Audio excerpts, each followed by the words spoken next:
que la paix soit surtout bien guidée. Alhamdulillahi Rabbil Alamin. Bon,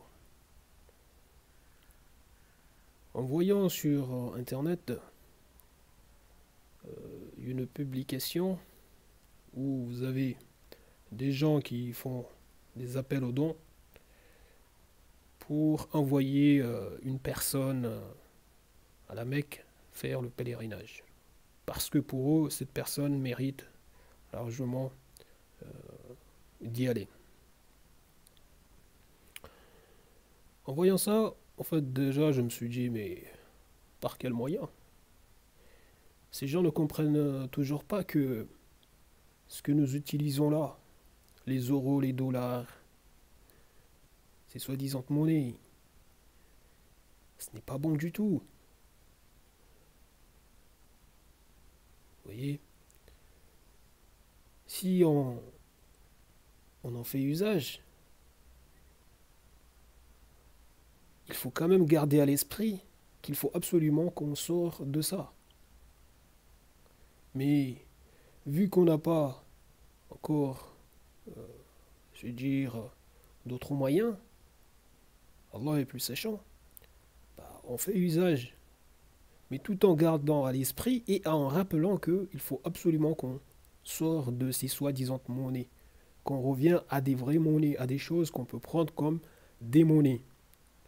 Vous voyez, notamment ce que le messager d'Allah sallallahu alayhi wa sallam, et d'autres ont utilisé avec l'or, par exemple. Donc, parce qu'il faut bien que ça soit clair, je sais que beaucoup de gens ne s'intéressent pas à l'effort que je fais, ne me soutiennent pas, ne relayent pas, etc. Parce que ce que je dis les perturbe par rapport à leur passion, le, le mondain auquel ils sont attachés, etc. Ça veut se réclamer de l'islam, mais ça ne veut pas accepter le réel. Ça ne veut pas accepter les enseignements islamiques, accepter de reconnaître la situation actuelle des gens et des moyens que nous utilisons. Subhanallah. Donc, je disais que ces choses-là, encore une fois, vous voyez, même les crypto-monnaies, bon, leur défaut, c'est au fait que, bon, voilà, on ne peut pas les palper, mais autrement, ces choses-là ont plus de valeur que, je vais dire, en sens. Je dirais, voilà, c'est moins blâmable que les euros, les dollars. Vous voyez, ces euros, ces dollars qui n'ont de valeur que par la foi et la soumission des gens au Taghut. Vous voyez, parce que ces euros, ces dollars ont besoin d'une loi. Vous voyez,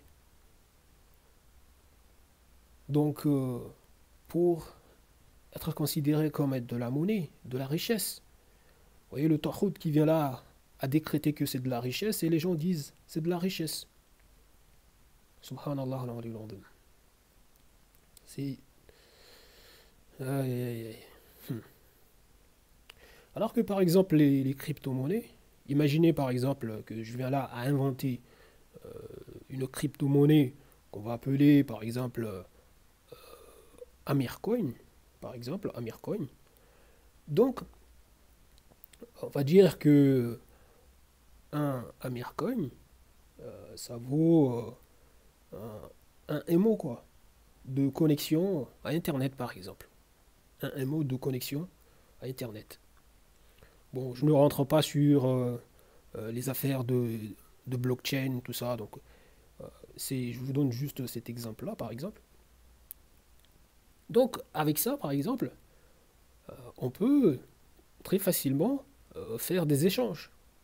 Vous voyez? Donc, par exemple, du moins, si ça vient à être adopté, par exemple. Bon, je ne suis pas mégalomane, hein, c'est juste un exemple en disant Amircoin. Donc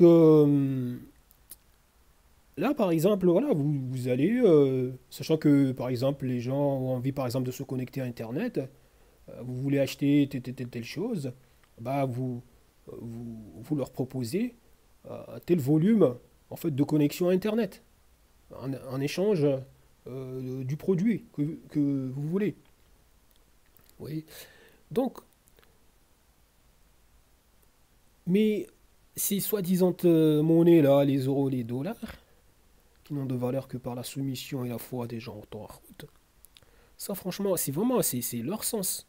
Parce que même quand c'était garanti par l'or, par exemple, mais là aussi, c'était vraiment du n'importe quoi. Parce que la chose aurait été tout simplement de distribuer l'or que de venir là donner aux gens du papier et je ne sais pas quoi, sachant que derrière, par exemple, l'or qui est utilisé comme garantie bah, peut être volé ou, par exemple, donné à un autre pays.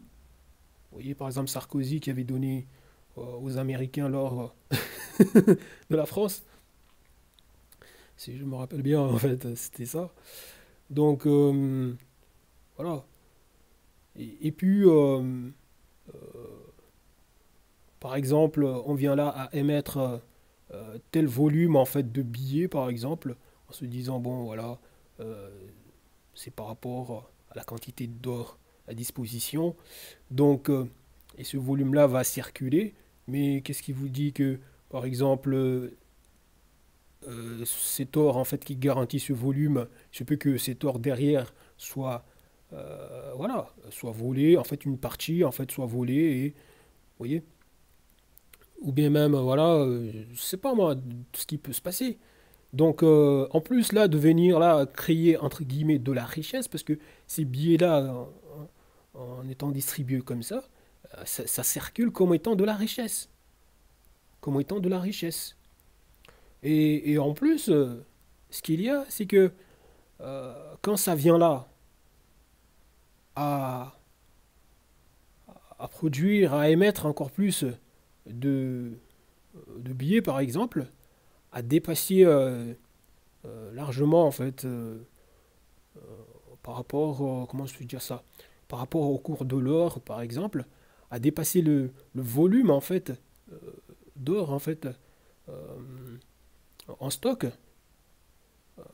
par l'émission, en fait, des billets. Vous voyez?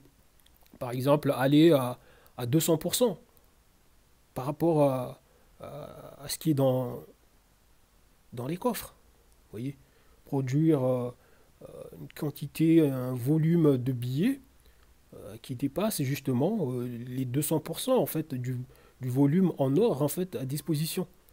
Donc vous imaginez, est-ce que vous allez pouvoir, est-ce que le pays va pouvoir rembourser, en fait, produire de l'or, vous voyez, à cette quantité-là, à cette quantité-là, vous voyez, pour équilibrer, pour compenser, pour en fait pour rembourser cette dette qui a été créée comme ça par voilà en émettant des billets. Non, pas du tout, parce que c'est pas parce que voilà les gens viennent là à, à produire, parce que bon l'émission on va dire de billets qui a été déclenchée, la planche à billets qui a été déclenchée, bah c'est pour soutenir en fait par exemple les investissements, la consommation, etc. Quelque part en fait euh, ce n'est pas possible en fait de rembourser. Ce n'est pas possible de rembourser. Vous voyez, ça va être une dette impossible à rembourser. Vous voyez. Donc, en fait, tout ça, et en plus, ça apparaît, en fait, ce mécanisme apparaît comme du riba. Vous voyez, un mécanisme qui tend vraiment vers le riba. Vous voyez. Donc, mais bon, ça a été abandonné de toute façon. Euh, ils sont passés à autre chose qui renforce encore plus la soumission au Tawhut. La chose qui est, en fait, vous voyez, de se baser sur,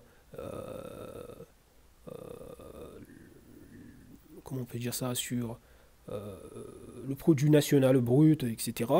En fait, sur le volume des échanges, même ça, ils savent bien que c'est pas possible euh, de tout, de tout contrôler, de tout enregistrer, en fait, d'enregistrer tous les échanges, en fait, euh, voilà, qui se déroulent dans le pays ou en dehors, oui, qui ont un lien avec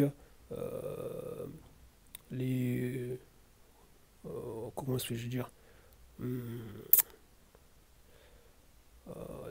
les propriétaires des moyens de production ou oui, les entreprises en fait du pays qui, voilà, qui ont investi, qui ont des affaires à l'étranger, qui font rentrer de l'argent entre guillemets, etc. Toutes ces, bon, je pense que vous avez compris un peu. Bon, c'est pas simple de vulgariser tout ça, donc. Bref, qu'est-ce que j'allais dire? Donc, déjà, quand vous voyez comment les choses fonctionnent aujourd'hui, avec la planche à billets, euh, cette émission qui vient là euh, en respectant euh, ces règles basées sur les taux d'échange en fait, et aussi les taux directeurs, etc. Tout, en fait, il n'y a que du riba partout, vous voyez, donc bon, on va dire du riba symbolique, dans le sens que déjà la monnaie elle-même, ces soi-disant monnaie, voilà, ne sont que, voilà, n'a de sens, n'a de valeur que par la soumission et la foi des gens au Tawhid, tout simplement. Donc retenez juste ça, ça vous évitera de rentrer dans des mécanismes un peu complexes de fois, vous voyez, monétaires et financières. Donc franchement, tout ça, franchement, je vous dis, ce n'est pas bon. Ce n'est pas bon du tout. Il faut revenir à des choses vraiment plus saines, etc. Des vraies monnaies. Oui. Subhanallah, Allah tabaraka ta'ala n'est pas misérable, ok? Donc, venir là, en plus, avec ces soi-disant monnaies, les gens ne font que renforcer tous les jours, à chaque seconde, le Tawhid, lui donner de la valeur, lui donner. Ah oui, oui, franchement, l'honorer, etc. Surtout, vous voyez, les gens sont tellement, voilà, tristes.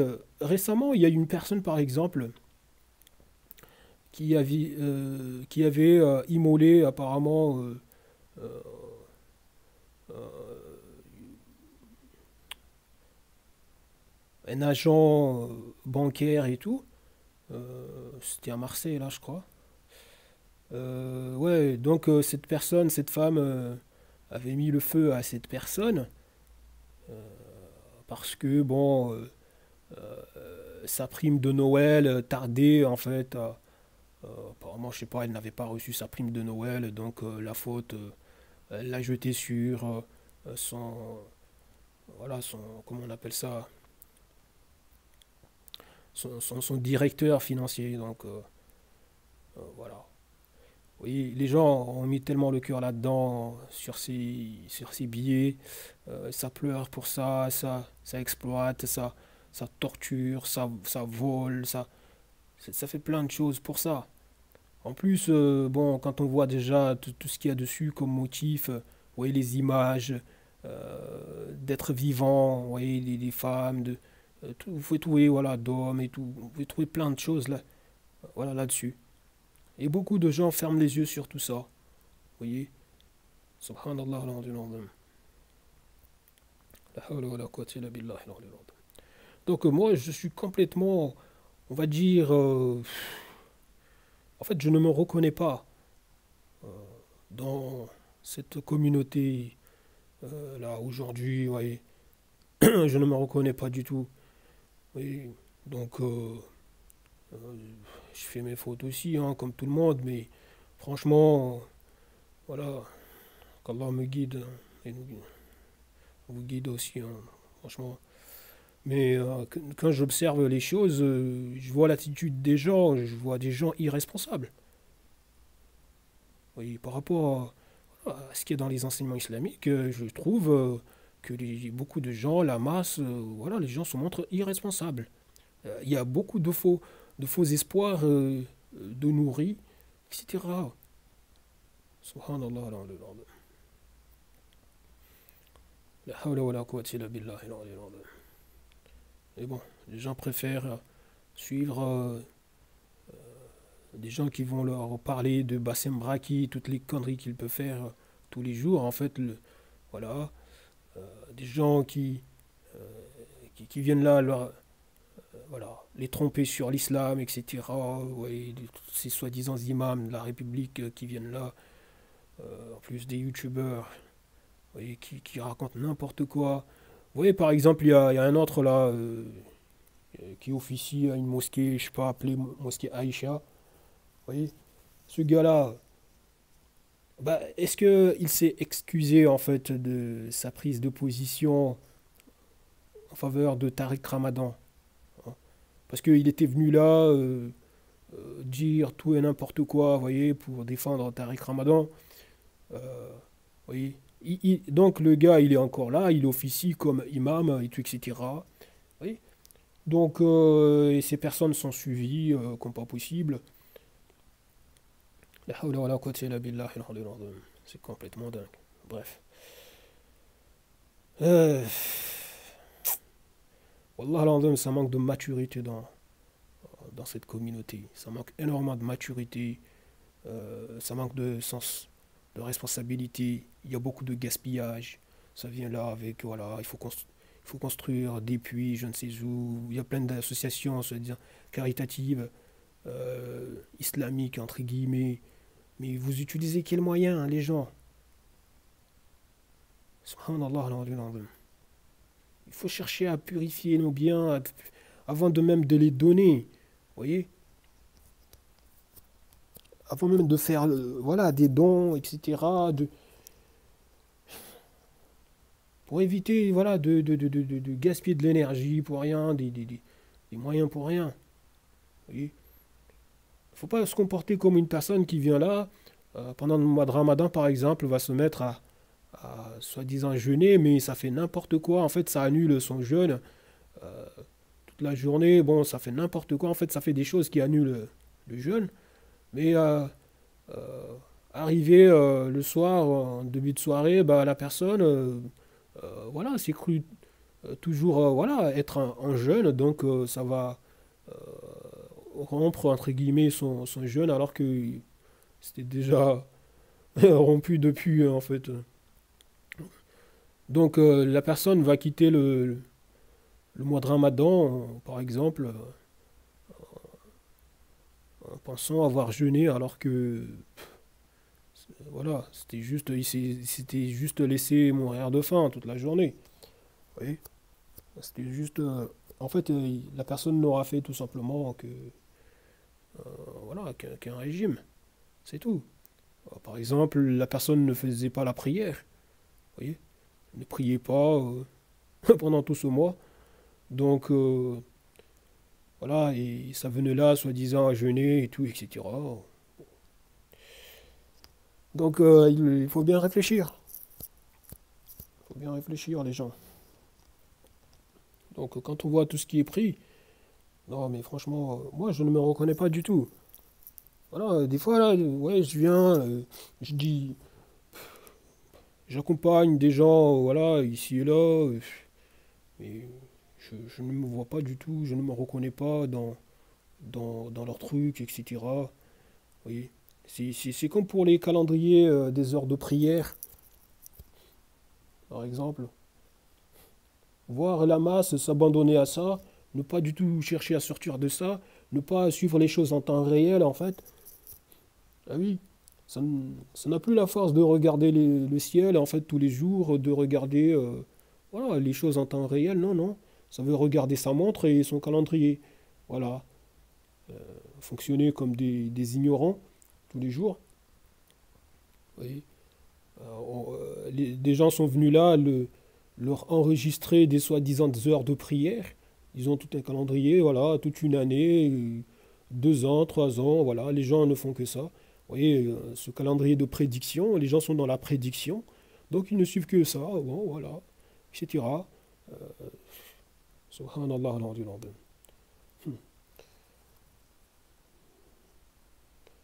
Voilà. Les gens sont rentrés dans un domaine qui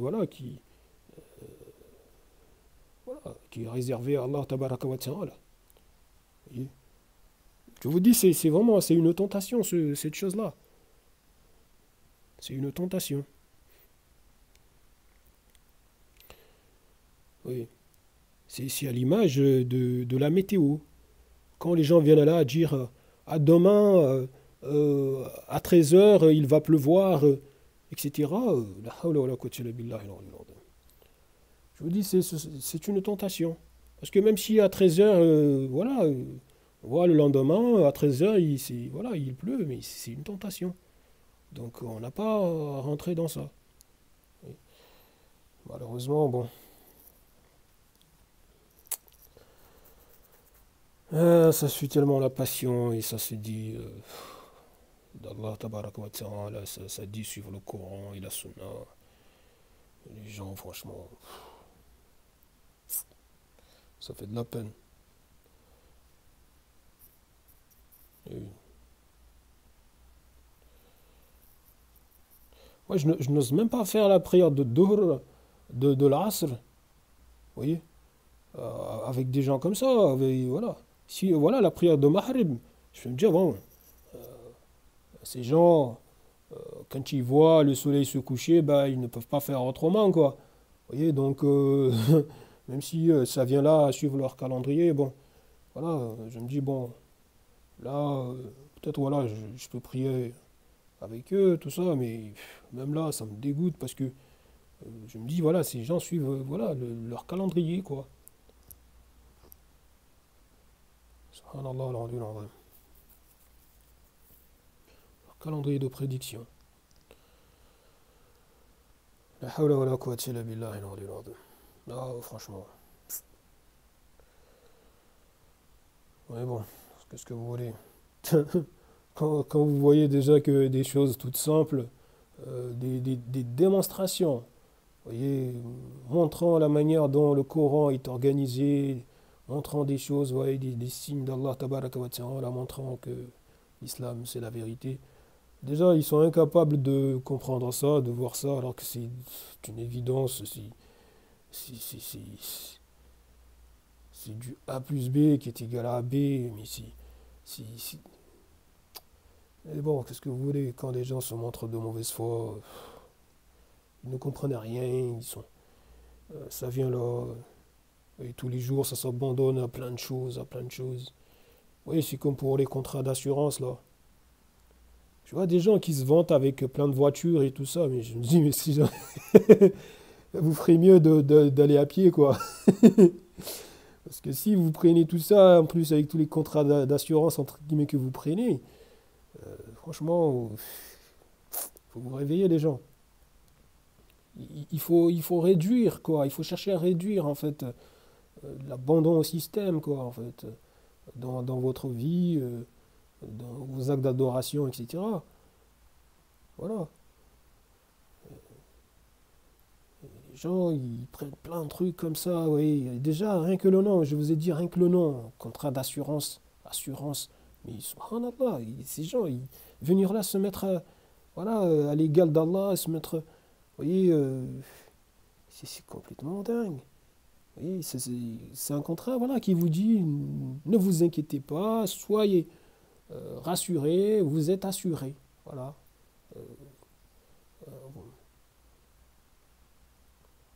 En fait, voilà, on ne manquera pas à notre parole.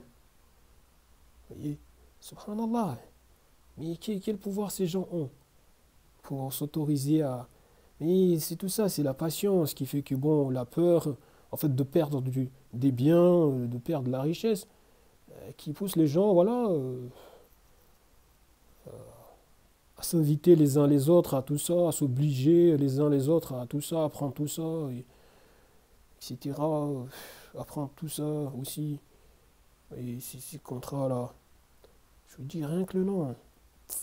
Les gens donnent des associés à Allah tabaraka wa ta'ala. C'est fou, hein? La hawla wa la quwwata illa billahi al-aliyyil azim.